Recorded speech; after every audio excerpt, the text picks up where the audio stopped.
Welcome बच्चों, आप सभी का एक बार फिर से इस चैनल जिसका नाम मैथमेटिक्स विद राज है में स्वागत है।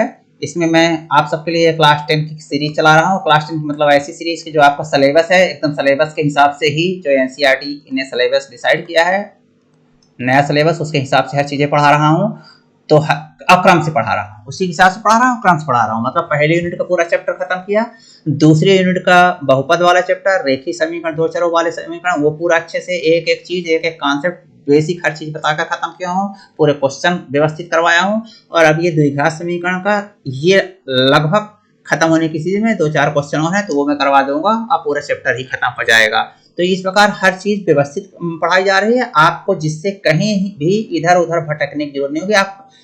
आपको मैं गारंटी देता हूँ कि आप भटक सकते नहीं है। तो मेरा वीडियो क्रम से देखें, हर चीज देखिए। अभी आप ये वीडियो देख रहे हैं, आप पहली बार आए इस चैनल में, तो जरूर इसको देखिए। और उसके बाद जो ये प्लेलिस्ट क्लास 10 के नाम से पढ़ी है, उसको हर क्रम से देखेंगे।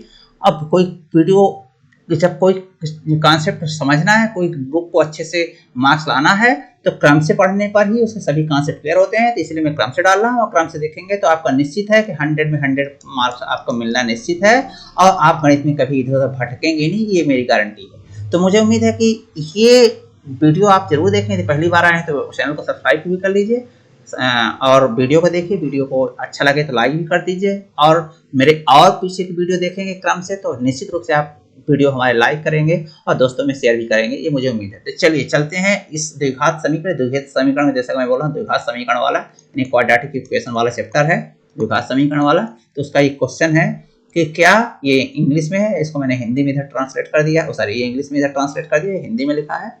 क्या 80 मीटर परिधि और 400 वर्ग मीटर क्षेत्रफल वाला एक आयताकार पार्क का डिजाइन करना संभव है?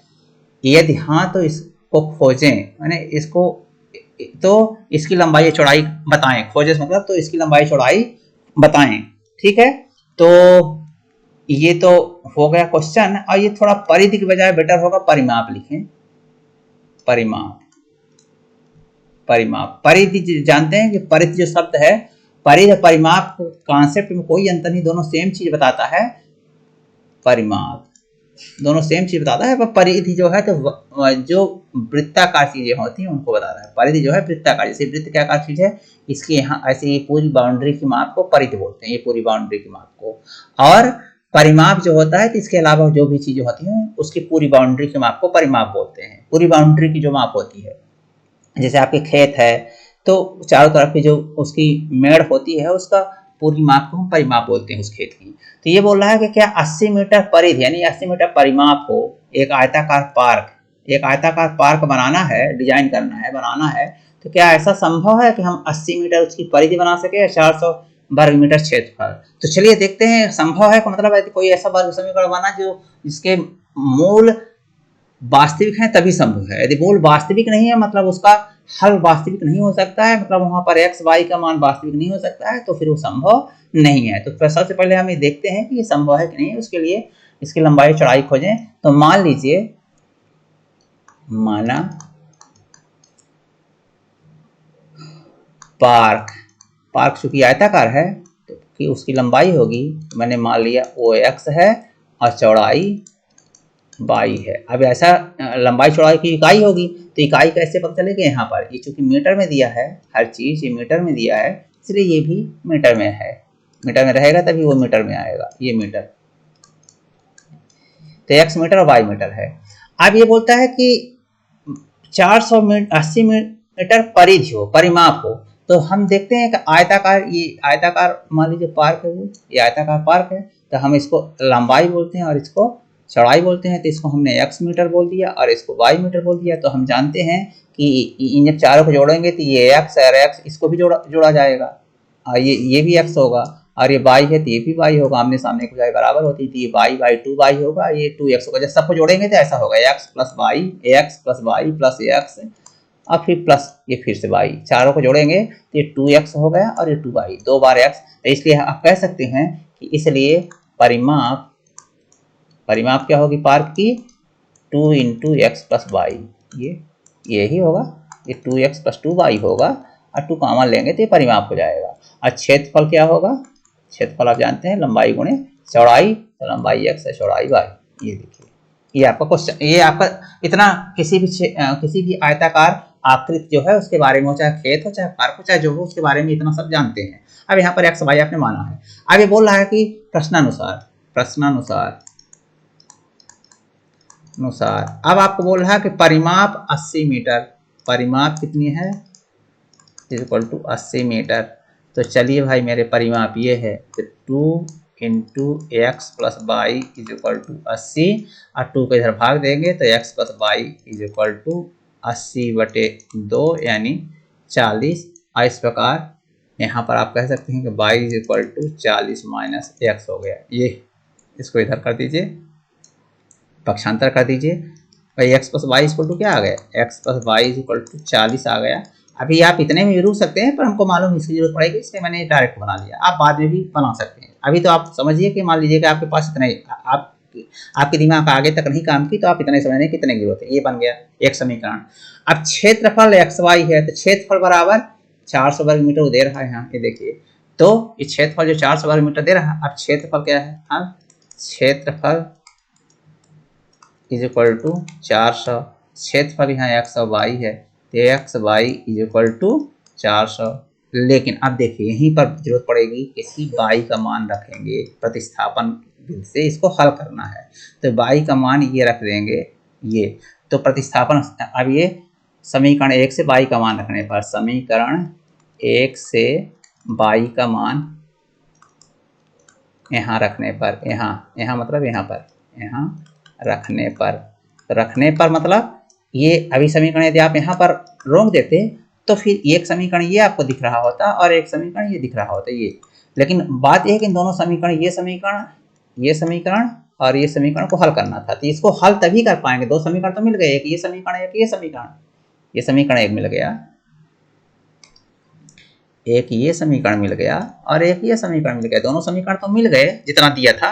लेकिन अब इसको हल करना है तो आपको इसके आगे की एक स्टेप ये बढ़ाना पड़ेगा कि यहाँ से हम y का मान निकाल लें। आप x का भी निकाल सकते हैं, लेकिन हमने y का निकाल लिया, y equal to 40 minus X. अब y equal to 40 minus X हम यहाँ रख देंगे, ये y equal to 40 minus X हम यहाँ करेंगे, रख देंगे यहाँ। तो फिर क्या होगा, यहाँ पर रखने पर तो y के स्थान पर x तो रहेगा, अब y के स्थान हम क्या रख देंगे 40 माइनस एक्स, 40 माइनस एक्स ये हो गया, i इज इक्वल टू 400 यहाँ पर हमने रख दिया। या कुछ और तो किया नहीं कुछ, ये दो समीकरण हमको मिल गए जैसा प्रश्न बोल रहा है उसके हिसाब से। तो इस समीकरण से हमने एक समीकरण बना लिया। अब इसको हम क्या करेंगे, लिखेंगे 40x माइनस एक्स स्क्वायर। हम x को इसके अंदर गुणा करें तो 40x हो जाएगा, i minus X square is equal to 400।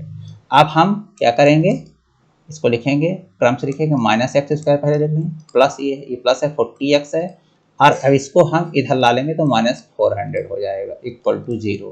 चाहे इसको कह दीजिए आप मानक रूप, और चाहे दूसरा कोई कह दीजिए। इसको दूसरा रूप से मतलब क्या है कि इसमें दोनों साइड में माइनस गुणा कर दीजिए, इसके दोनों साइड में, इधर भी -1 का गुणा और इधर भी -1 का गुणा, तो ये तो 0 हो जाएगा। 0 में किसी संख्या गुणा करेंगे तो 0 ही हो जाएगा, तो ये तो 0 ही रहेगा, कोई अंतर नहीं पड़ने वाला। लेकिन यहाँ पर -1 का गुणा करने का फायदा क्या हो जाएगा, -1 का गुणा करें तो ये माइनस माइनस प्लस हो जाएगा, 1 का गुणा करने से कोई अंतर नहीं पड़ता, बस चिन्ह बदलना है। तो ये एक्स स्क्वायर हो जाएगा, और ये -1 का गुणा करेंगे तो 40 में -1 का गुणा करेंगे तो -40x हो जाएगा, और ये फिर से हम -1 का गुणा करेंगे तो +400 हो जाएगा, -1 और -400। ये हमारा मतलब लाना। आज आप वहाँ पर ऊपर मानक रूप हो गया, ये मानक यहाँ पर रोक देते तो भी कोई अंतर नहीं था, उससे कोई अंतर नहीं है कि आपने माइनस दोनों साइड में गुणा किया तो आप भी करिए। हमने किया, हमने इसलिए किया कि आपको थोड़ा आसान लगे। यदि आपको पहले से यही पर आसान लग गया तो कोई दिक्कत ही नहीं करने की।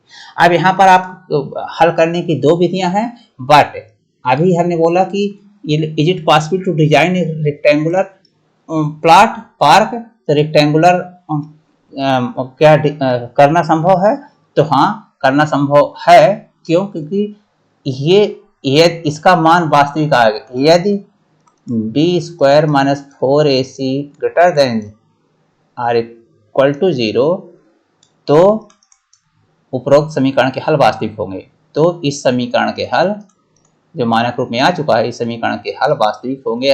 हल वास्तविक होंगे मतलब x का मान वास्तविक निकलेगा, और जब x का मान वास्तविक निकलेगा तो फिर आप कह सकते हैं कि हाँ ये मान जब वास्तविक निकलेगा मतलब लंबाई चौड़ाई उसकी अस्तित्व में है, उनका मान कुछ ना कुछ निकलेगा। लेकिन यही यदि काल्पनिक हो जाए b स्क्वायर माइनस 4ac, ये सब क्यों, ये सब पीछे कॉन्सेप्ट बता चुका हूँ कि यदि बी स्क्वायर माइनस 4ac से ग्रेटर इक्वल दें तो इसके मान वास्तविक होंगे। ये सब पीछे का कॉन्सेप्ट है, यदि आप देखेंगे तो सब समझ में आएगा, इसलिए मैं बोल रहा हूँ कि पीछे जरूर पढ़िए। तो B square minus 4ac greater or equal than 0 है, चेक कर लेते हैं। यहाँ पर है क्या, a इज इक्वल टू 1 है, b इज इक्वल टू -40 है। इस मानक रूप में देखिए एक स्थान पर ये मानक रूप ऐसा होता है ना, ax square plus bx plus c equal to 0, वर्ग समीकरण का मानक रूप ऐसा होता है। तो इसे चेक कीजिए कि यहाँ a है, यहाँ ax स्क्वायर गुणांक 1 है, तो इसलिए ये क्या हो गया, ये क्या हो गया, a के स्थान पर 1 हो गया, b के स्थान पर -40 हो गया, यहाँ पर चेक तुलना करके देख सकते हैं, c के स्थान पर 400 हो गया, 400। इसलिए B square minus 4ac, B square minus 4ac is equal to B square माने -40 का स्क्वायर, ये b है -40 -4 इंटू 1 इंटू 400। और इस प्रकार आप ये कह सकते हैं कि ये 1600 स्क्वायर हो गया, ये सॉरी 40 की स्क्वायर 1600 माइनस ये 1600, और इस प्रकार ये क्या हो गया,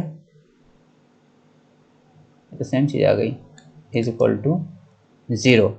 तो इस प्रकार ये क्या हो गया, आपका x इक्वल टू 0 आ गया, x इक्वल टू ये बी स्क्वायर माइनस 4ac 0 आ गया, बी स्क्वायर माइनस 4ac 0 आ गया। इसका सीधा मतलब है क्या कि ये ग्रेटर आर इक्वल देन 0 हो तो इसके वास्तविक हल हैं, और वो हल क्या होंगे वो निकाल सकते हैं कि x इज इक्वल टू, अब x का मान निकालना है, minus B plus minus under root B square minus 4ac upon 2a होता है हल।